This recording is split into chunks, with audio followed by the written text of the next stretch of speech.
ஸ்ரீலங்கா மாதிரி நம்ம ஆயிடக்கூடாதுன்னு. பாகிஸ்தான் ஸ்ரீலங்கா ஆனது தமிழகத்துக்கு ஆயிடக்கூடாது. அதை நம்ம பார்த்தோம்னா அதுக்கு பதில் கிடைக்கும். பொருளாதார நிலை வந்து இப்படி தான். பாகிஸ்தானில் வந்து இந்தியாவோட பெட்ரோல் விலை கம்மியாக இருந்துச்சு. எல்லாரும் சொல்லுவாங்க பாகிஸ்தானில் பெட்ரோல் விலை கம்மியாக இருக்குது, இந்தியாவில் அதிகமாக இருக்குது அப்படின்னு. ஸ்ரீலங்காவில் பார்த்தீங்கன்னா நிறைய வரி சலுகைகள் கொடுத்துச்சு அரசாங்கம். கடைசியில் கொலாப்ஸ் ஆயிடுச்சு. தமிழ்நாட்டுக்கு என்ன ஆகும்? போன வருஷம் 90 லட்சம் கோடி கடன் வாங்கணும். இந்த வருஷம் 1,43,000 கோடி கடன் வாங்கியிருக்கும். 7,26,000 ரூபாய் கோடி கடனில் இருக்கும். கேரண்டின்னு பார்த்தீங்கன்னா அதில் ஒரு 1,20,000, கிட்டத்தட்ட ஒரு 8,50,000 கோடி கடனில் தமிழக அரசு இருக்கிறது. இதுக்கு நம்ம கட்டுற வட்டி கிட்டத்தட்ட 9%, 8.8லேருந்து 9% வட்டி கட்டுறோம் நம்ம.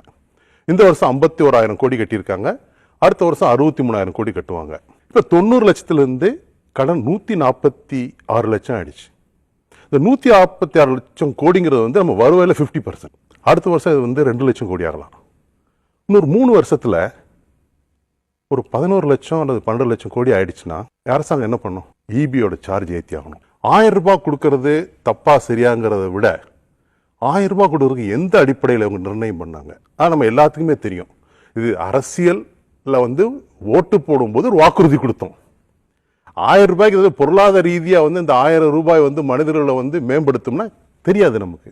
சரி, இந்த 1000 ரூபாயில நல்லது இருக்கா கெட்டது இருக்குன்னா நல்லது இருக்கு, கெட்டது இருக்கு. நம்ம வந்து இது திட்டமே தப்புன்னு சொல்ல முடியாது. என்ன இதில் நல்லது இருக்குன்னா 20 25 லட்சம் குடும்பங்கள் கண்டிப்பா இது ஒரு பெரிய உபயோகமா இருக்கும். ஏன்னா இன்னைக்கு ஒரு கேஸ் வாங்குறான்னு வச்சுங்க, அடிப்படையில் வந்து இன்னைக்கு அரசாங்கம் வந்து அரிசி கொடுக்குது, பருப்பு கொடுக்குது, சர்க்கரை கொடுக்குது. இதெல்லாம் வந்து மிக மலிவு விலையில கிடைக்குது. ஆனால் கேஸ் வந்து மலிவு விலையில கிடைக்கல. ரெண்டாவது விஷயம் வந்து ஒரு திட்டங்கள் வந்து இப்போ அவங்க மேடம் சொன்னாங்க, மதிய உணவு திட்டம் மாதிரி சஸ்டைனபிலிட்டி பற்றி பேசினாங்க. என்ன ஆகும்? இந்த வருஷம் 1000, அடுத்த எலெக்ஷன்ல வந்து 1000 ரூபாய் சொன்னா மக்கள் ஒத்துக்க மாட்டாங்களா? அடுத்த எதிர்கட்சி சொல்லுவாங்க நான் 3000 ரூபாய் தரேன்னு சொல்லுவாங்க.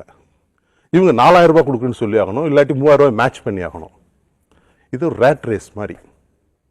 அப்போ இது நெவர் எண்டிங் ரேஸ். ஒரு விஷயத்தை ஆரம்பிச்சு வச்சுட்டோம்னா அது வந்து கண்டினியூஸ் ஆகிட்டே இருக்கும்.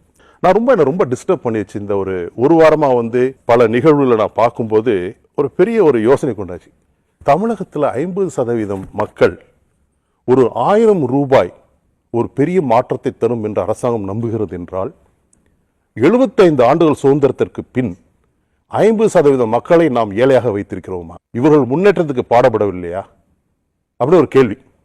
ஆனால் நிறைய பேர் சொல்லிட்டாங்க அப்படிலாம் கிடையாதுங்க, ஆடி காரில் வந்து 1000 ரூபாய் வாங்கிட்டு போகிறோம். நான் இருக்கிற அப்பார்ட்மெண்ட்லேயே எல்லாம் கோடீஸ்வரங்க எல்லாமே ரேஷன் கடையில் வாங்குவாங்க. ஸோ அது தவிர்க்க முடியாத ஒன்று. ஏன்னா அவங்க யாரும் கேள்வி கேட்க முடியாது. அவங்க சொல்லிட்டாங்க, சார் நானாக கேட்டேன் தரேன்னு சொல்லுது, நான் ஏன் சார் வேணாங்கணும்? நமக்கு பொறுப்பு இருக்கா பொறுப்பு இல்லையான்னு பார்க்கணும். பொறுப்பு இருக்குன்னா சிந்தனை வேற மாதிரி இருக்கும். பொறுப்பு இல்லைன்னா அரசாங்கம் தானே கொடுக்குது, நானா போய் கேட்டேன் அப்படிங்கிற ஒரு வாதம். இத்தனை பேர் லேடிஸ் இருக்காங்க. இன்னைக்கு மவுண்ட் ரோட்ல ஒரு ஒரு பெண் வந்து ஒரு டாய்லெட் போகணும்னா மவுண்ட் ரோட்ல ஒரு டாய்லெட் கிடையாது, எந்த ரோட்லையுமே கிடையாது. ஆனால் இருக்க யாருக்குமே வந்து ஒரு அடிப்படை தேவையை இந்த அரசு பூர்த்தி செய்யவில்லை, எங்களுடைய தேவைகளை பூர்த்தி செய்யல, ஒரு கண்ணியமாக வாழக்கூடிய இல்லை, யாருக்குமே அந்த பொறுப்பு இல்லை. 1000 ரூபாய் முக்கியமாக தெரிஞ்சோ இல்லையே, இத்தனை டாய்லெட் இல்லை, எங்களுக்கு பணம் வேணாம், நல்ல ஒரு டாய்லெட் கொடுங்க. ஒவ்வொரு ஸ்ட்ரீட்லையும் நாங்கள் போகிறோம், பெண்கள் போக முடியாத ஒரு டாய்லெட் இல்லை, கேளுங்க. எங்கள் பிள்ளை படிக்கிற ஸ்கூலுக்கு ஆர்வா வாட்டர் கொடுங்க, ஃபேன் கொடுங்க, வசதி கொடுங்க, எனக்கு 1000 ரூபாய் வேணாம். அந்த பொறுப்பை வந்து மிஸ்ஸிங். கொடுக்குறாங்கன்னா எனக்கு கொடுக்குறாங்க, இல்லைன்னு தப்பு. அரசோட நீங்கள் இதை பற்றி போய் பார்த்தீங்கன்னா ரேஷன் கார்டு கொடுக்குற அமைப்பு போய் பார்த்தீங்கன்னா எங்கேயுமே வரையிருக்குல்ல யாருக்கு ரேஷன் கார்டு கொடுக்க. நான் வந்து இங்கே சென்னைக்கு வந்தோன்னே ரேஷன் கார்டுக்கு ஃபஸ்ட்டு போனப்போ நான் டிமாண்ட் பண்ண ஒயிட் கார்டு கொடுங்க, எனக்கு வசதி இருக்குது, எனக்கு தேவையில்லை அப்படின்னு. அந்த ஆள் மேலேங்களையும் பார்த்துட்டு நிஜமாக தான் சொல்கிறீங்களா சார்?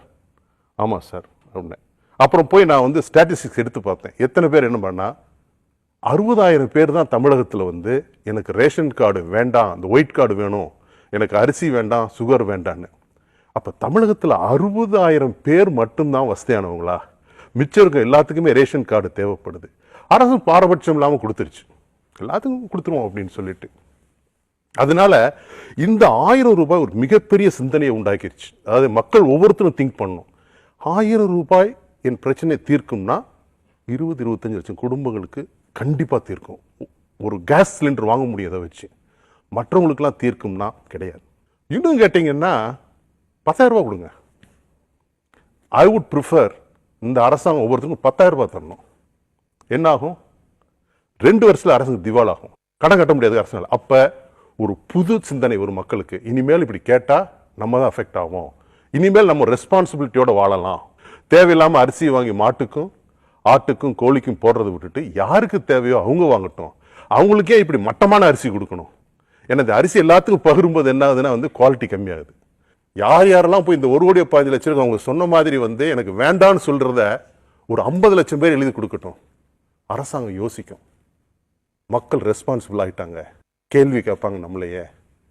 அப்ப இந்த மாற்றம் எங்க இருந்து ஆரம்பிக்கும்னா, நான் என்னைக்கும் அரசியல்வாதி குற்றம் சொல்ல மாட்டேன், அரசு குற்றம் சொல்ல மாட்டேன். மக்கள் தான். மக்கள் எப்படி இருக்காங்களோ மக்களுடைய அரசு அவங்களுடைய ரிஃப்ளெக்ஷன் ஆஃப் த பீப்புள். நம்ம நல்லா இருந்தால் நம்ம அரசு நல்லா இருக்கணும், நம்ம நல்லா இல்லைனா நம்ம அரசு நல்லா இருக்காது. ஸோ ரெஸ்பான்சிபிலிட்டி நம்ம கையில் தான் இருக்கு. ஓகே.